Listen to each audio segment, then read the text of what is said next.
എൻ്റെ പേര് മരിയ തങ്കം. ഞാൻ തിരുവനന്തപുരം ഡിസ്ട്രിക്റ്റിലെ ബ്ലാത്താങ്കര എന്ന് പറയുന്ന ഇടവകയിലെ ഒരു അംഗമാണ്. ഞാൻ രണ്ടാമതൊരു പ്രാവശ്യം കൂടെ സാക്ഷ്യം പറയുവാനായിട്ട് അമ്മയുടെ സന്നിധിയിൽ നിൽക്കുകയാണ്. ഈശോയ്ക്ക് അമ്മയ്ക്ക് നന്ദി പറയുകയാണ്. ഞാൻ 2022 ഞാൻ ആദ്യമായിട്ട് ഉടമ്പടി എടുക്കുന്നത്.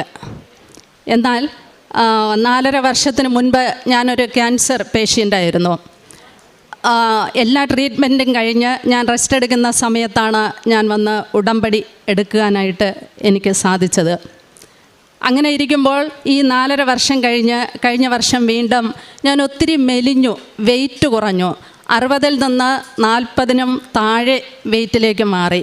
നാട്ടുകാരെല്ലാം പറഞ്ഞു അവൾക്ക് വീണ്ടും ക്യാൻസറാണെന്ന്. അപ്പോൾ എൻ്റെ മകൻ പറഞ്ഞു, അമ്മ, നമുക്ക് ഇനിയൊരു ക്യാൻസർ രോഗം വന്നു കഴിഞ്ഞാൽ നമുക്ക് താങ്ങാൻ പറ്റില്ല, അതുകൊണ്ട് സയനൈഡ് വാങ്ങി നമുക്ക് 2 പേർക്കും കഴിച്ച് ജീവിതം അവസാനിപ്പിക്കാമെന്ന്. ഞാൻ പറഞ്ഞു, എനിക്കതിൻ്റെ ആവശ്യമൊന്നും ഇല്ല. എൻ്റെ പരിശുദ്ധ അമ്മയും ഈശോയും തന്ന ദാനമായ ജീവിതം അങ്ങനെ നശിപ്പിക്കേണ്ടതല്ലല്ലോ, നിനക്ക് വേണമെങ്കിൽ നീ ചെയ്തോ എന്ന് ഞാൻ പറയുകയുണ്ടായി.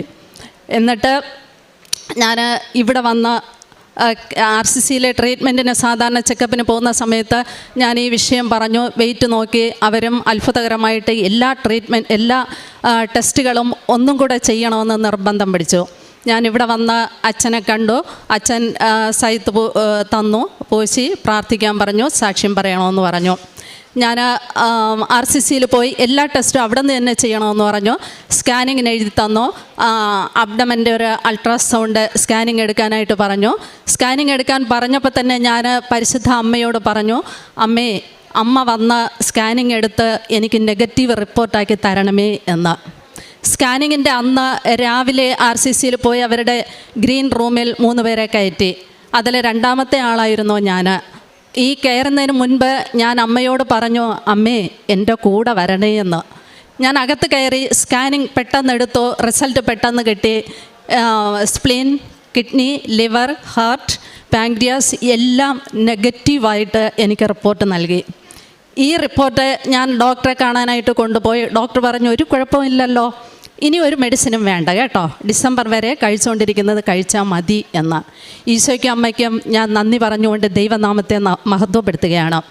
2ാമത്തെ സാക്ഷ്യം എന്ന് പറയുന്നത്, എനിക്ക് ആത്മീയമായിട്ട് ഒരുപാട് ശക്തി ദൈവം നൽകിയതാണ്. ഞാൻ എല്ലാ ദിവസവും രാവിലെ എണീറ്റ് പ്രത്യക്ഷീകരണ പ്രാർത്ഥന കഴിഞ്ഞാലുടൻ 1/2 മണിക്കൂർ ഈശോയ്ക്കും അമ്മയ്ക്കും എനിക്ക് ജീവിതത്തിൽ തന്ന നന്മകൾക്ക് ഞാൻ നന്ദി പറയും. അടുത്ത് 1/2 മണിക്കൂർ ഒരു കൊന്ത, 5 കൊന്ത ഞാൻ ഒരു ദിവസം പറയും. ഈ 5 കൊന്തയിൽ ഒന്ന്, എല്ലാ ഉടമ്പടിയെടുത്ത മക്കളുടെയും ദുരിതങ്ങളെ സമർപ്പിച്ചുകൊണ്ട് നിയോഗമാക്കിക്കൊണ്ടുള്ള ഒരു ജപമാല. 2, എൻ്റെ മകന് വേണ്ടിയിട്ട് ഞാൻ പരിശുദ്ധ അമ്മയുടെ സ്തുതിക്കായി ഒരു ജപമാല. 3, ഒരു കരുണക്കൊന്ത. 4, ഒരു വചനക്കൊന്ത. വചനക്കൊന്ത എന്ന് പറയുമ്പോൾ വചനങ്ങളെല്ലാം ഒത്തിരി ഈ ധ്യാന ശുശ്രൂഷയിലൂടെ എനിക്ക് കൈവശമാക്കുവാനായിട്ട് സാധിച്ചു. അങ്ങനെ 53 വചനങ്ങൾ 53 മണി ജപമാലയായിട്ട് ഞാൻ കാണാതെ സമർപ്പിക്കും. എന്നിട്ട് പിന്നെ ഒരെണ്ണം വൈകുന്നേരം വീട്ടിൽ കുടുംബ പ്രാർത്ഥന ജപമാല. ഇതിനൊക്കെ എനിക്ക് ശക്തി നൽകി. അത് കഴിഞ്ഞിട്ട് എല്ലാ ദിവസവും ഈ ഈശോയും അമ്മയുമായിട്ട് 1/2 മണിക്കൂർ ദൈവസ്നേഹത്തെ ആസ്പദമാക്കിക്കൊണ്ട് ദൈവസ്നേഹത്തിൽ 1/2 മണിക്കൂർ നുകരുവാനും അനുഭവിക്കുവാനും ഞാൻ സമയം കണ്ടെത്തും. അത് കഴിഞ്ഞ് എല്ലാ ദിവസവും ദിവ്യബലിയിൽ പങ്കെടുത്തുകൊണ്ട് ഞാൻ കർത്താവിനെ സ്വീകരിക്കും. എല്ലാ ദിവസവും 1/2 മണിക്കൂർ ബൈബിൾ വായിക്കും. എല്ലാ ദിവസവും ചൊവ്വ കിട്ടുന്ന ധ്യാനം യൂട്യൂബ് വഴി ചൊവ്വ, ബുധൻ, വ്യാഴം, വെള്ളി, ശനി, ഞായർ, തിങ്കൾ വരെ ഈ സെയിം ധ്യാനം ഞാൻ റിപ്പീറ്റ് ചെയ്ത് കേൾക്കും. ആ ധ്യാനത്തിൻ്റെ അപ്ഡേഷൻസിലൂടെ ഈ ധ്യാനം ശരിക്കും അനലൈസ് ചെയ്ത് അത് ശക്തിപ്പെടുവാനായിട്ട് കർത്താവിനെ ഒരുപാട് സഹായിക്കുന്നുണ്ട്. ഈ ധ്യാനത്തിലൂടെ ഈ വചനങ്ങൾ ഞാൻ പങ്കുവെച്ചുകൊണ്ടാണ് ഞാൻ രോഗികളെ സന്ദർശിക്കാൻ പോകുമ്പോൾ ഞാൻ നൽകുന്നത്. ഈ വചനത്തിലൂടെ ഈ രോഗികൾ, എൻ്റെ പ്രദേശത്തൊരു ഹാർട്ട് പേഷ്യൻ്റ് മെഡിക്കൽ കോളേജിൽ നിന്നും കൂടെ അഡ്മിറ്റ് ആവുകയും തിരിച്ചു വിടുകയും ചെയ്യുന്ന ഒരു രോഗി. 5 ദിവസത്തെ ആയുസ് മാത്രമേ ഉള്ളൂ എന്ന് പറഞ്ഞിട്ട് അവർ വീട്ടിലേക്ക് തിരിച്ചയച്ചു. ആ ചേച്ചിയും മകളും പറയുകയാണ്, ആൻറ്റി 5 ദിവസം കഴിയുമ്പോൾ എൻ്റെ പപ്പ മരിക്കും, മരണത്തെ മുഖാമുഖം കണ്ട് ഞങ്ങൾ കഴിയുകയാണ്, ആൻറ്റി ഒന്ന് പ്രാർത്ഥിക്കൂ എന്ന്. ഞാൻ വചനങ്ങൾ മാത്രമേ പങ്കുവെച്ച് കർത്താവിൻ്റെ വചനം കൈമാറി. 2 ദിവസം കഴിഞ്ഞപ്പോൾ ഫുൾ ഓക്സിജനിലായിരുന്നു വീട്ടിൽ. ഈ ഓക്സിജനും മാറ്റി, റൈസ് ട്യൂബും മാറ്റി, യൂറിൻ ട്യൂബും മാറ്റി, എല്ലാം മാറ്റി കുളിച്ച് കുട്ടപ്പനായിട്ട് ആ ബിസിനസ് നടത്തുകയാണ് ഇന്നിപ്പോൾ. എനിക്ക് ഭയങ്കര സന്തോഷമുണ്ടായ ഒരവസ്ഥയായിരുന്നു ഇത്. അതുകൊണ്ടാണ് ഞാൻ പങ്കുവയ്ക്കുന്നത്. എല്ലാ ദിവസവും ആഴ്ചയിൽ ഒരു ദിവസം ഞാൻ ഉപവസിക്കും. ഈ പത്രം ആണെങ്കിൽ എല്ലാ ദിവസവും മാസത്തിലൊരു ദിവസം ഇവിടെ വന്നിട്ട് ഞാൻ പത്രം കൊണ്ട് പിറ്റേ ദിവസം തന്നെ 3-4 കെട്ട് പത്രങ്ങൾ എല്ലാ വീടുകളിലും ഞാൻ കയറി ഇറങ്ങി കാര്യങ്ങൾ സംസാരിച്ച് അവർക്ക് കൈമാറും. ഈ ആത്മീയമായ പ്രാർത്ഥനകളിലൂടെ, വചനങ്ങളിലൂടെ കർത്താവിനെ ഒരുപാട് വളർത്തി മുന്നോട്ട് പോകാനായിട്ട് സഹായിച്ചു. ഈശോയ്ക്കും അമ്മയ്ക്കും ഒരുപാട് ഞാൻ നന്ദി പറയുകയാണ്. അതുപോലെ ഒരെണ്ണം കൂടെ, ഞാൻ ട്രിവാൻഡ്രത്ത് ഈ കഴക്കൂട്ടം ബൈപ്പാസ് വഴി ഞങ്ങൾ 6 പേരുണ്ടായിരുന്നു. ആ ഒരു കാറിലിങ്ങനെ ഒരു ഹൗസ് വാമിങ്ങിന് പോയിട്ട് തിരിച്ചു പോവുകയായിരുന്നു. ഈ വണ്ടി പെട്ടെന്നിങ്ങനെ നല്ല കണ്ടീഷനുള്ള വണ്ടിയായിരുന്നു. പെട്ടെന്ന് ഈ ബൈപ്പാസിൻ്റെ കരയിലെ ആ സൈഡ് വാളിൽ പെട്ടെന്ന് വണ്ടി ഇടിച്ച് മറിയാതെ അവിടെ തന്നെ പിടിച്ചു നിന്നു. അമ്മയുടെ കാശ് രൂപം എൻ്റെ കയ്യിലുണ്ടായിരുന്നു. ഈ ഇടി പെട്ടെന്നിങ്ങനെ ഇടിച്ച് സ്ട്രക്കായി നിന്നപ്പോൾ ഞാൻ പെട്ടെന്ന് എൻ്റെ കണ്ണ് ഉടക്കിയത് പരിശുദ്ധ അമ്മയുടെ ആ കാശ് രൂപത്തിലായിരുന്നു. എന്നിട്ട് ആ വഴിയോര കച്ചവടങ്ങൾ നടത്തിയ ആ പരിസരത്തെ എല്ലാ ജനങ്ങളും പെട്ടെന്ന് ആ കാറിനടുത്ത് ഓടിയെത്തി. ഭയങ്കര സൗണ്ടിലായിരുന്നു ഈ വണ്ടി ചെന്ന് ഇടിച്ചു നിന്നത്. ആ വണ്ടിയുടെ അകത്ത് ആരെങ്കിലും ഉണ്ടോ എന്നുള്ള സംശയത്തിലാണ് എല്ലാവരും കാറിൻ്റെ പുറത്ത് വന്ന് ഗ്ലാസ്സിന് പുറത്തൂടെ അകത്തൂടെ ഇങ്ങനെ നോക്കിയത്. അപ്പോൾ ഞങ്ങളും അന്തം വിട്ടു. എന്ത് പറ്റി?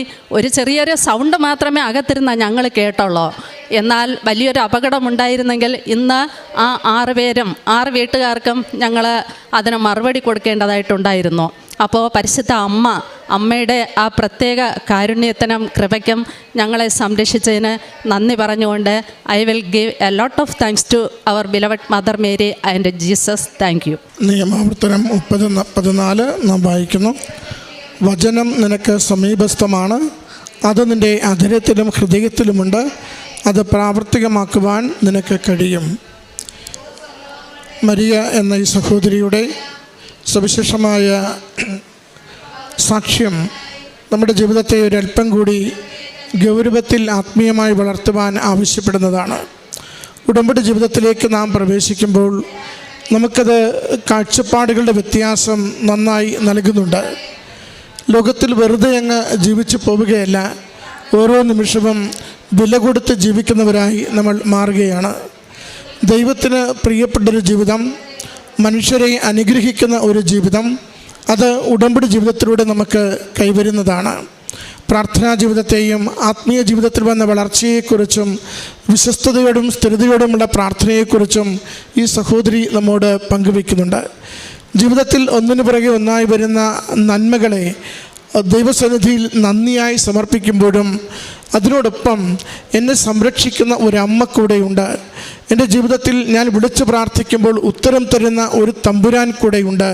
ഞാൻ ആഗ്രഹിക്കുന്ന നിയോഗങ്ങളൊക്കെ സാധിച്ചു തരുവാൻ എനിക്കൊരമ്മയും തിരുക്കുമാരനും ജീവിതത്തിനൊപ്പം സഞ്ചരിക്കുന്നുണ്ട് എന്ന വലിയ ബോധ്യം ഈ മകനുടെ വാക്കുകളിൽ നമ്മൾ കേൾക്കുകയാണ്. പ്രിയമുള്ളവരെ, നമ്മൾ ഉടമ്പടിയിലേക്ക് പ്രവേശിക്കുന്നു എന്നതിൻ്റെ അർത്ഥം നമ്മുടെ ജീവിതത്തെ ഒന്നുകൂടി അടുത്ത് കാണുവാൻ, തിരുത്തി കാണുവാൻ, മെച്ചപ്പെടുത്തി കാണുവാൻ നമ്മൾ ഓരോരുത്തരും സന്നദ്ധരാകുന്നു എന്ന് തന്നെയാണ്. ജീവിതത്തെ നോക്കി നമുക്ക് പറയുവാനാവണം, ഞാൻ ഉടമ്പടിക്ക് മുമ്പുള്ള ജീവിതമല്ല ഇപ്പോൾ നയിക്കുന്നത്. എൻ്റെ പ്രാർത്ഥനയ്ക്ക് അല്പം കൂടി അർത്ഥവും ആഴവും വന്നു. എൻ്റെ ബന്ധങ്ങൾക്ക് അല്പം കൂടി നൈർമല്യവും സ്നേഹവും വന്നു. എൻ്റെ സംസാരത്തിന് കുറച്ചുകൂടി ആശ്വസിപ്പിക്കലും അനുഗ്രഹിക്കുന്ന പ്രകൃതവും വന്നു. അങ്ങനെ എൻ്റെ ജീവിതത്തെ തന്നെ നവീകരിക്കുവാൻ പരിശുദ്ധ അമ്മയോട് ചേർന്നുള്ള ഈ ഉടമ്പടി ജീവിതം ജീവിതത്തിലൂടെ എനിക്ക് സാധിച്ചിട്ടുണ്ടെന്ന്. അമ്മയ്ക്ക് പ്രിയപ്പെട്ടൊരു ജീവിതം നയിക്കുമ്പോൾ നമുക്കത് ദൈവസന്നിധിയിൽ വലിയ ഒരു ഈടുവയ്പായി മാറുകയാണ്. ചോദിക്കുന്നതൊക്കെയും അനുഗ്രഹമായി ലഭിക്കുന്ന ഈടുവയ്പായി നമുക്ക് മാറുകയാണ്. അതിൻ്റെ സാക്ഷ്യമാണ് സഹോദരി നമ്മോട് പങ്കുവയ്ക്കുന്നത്.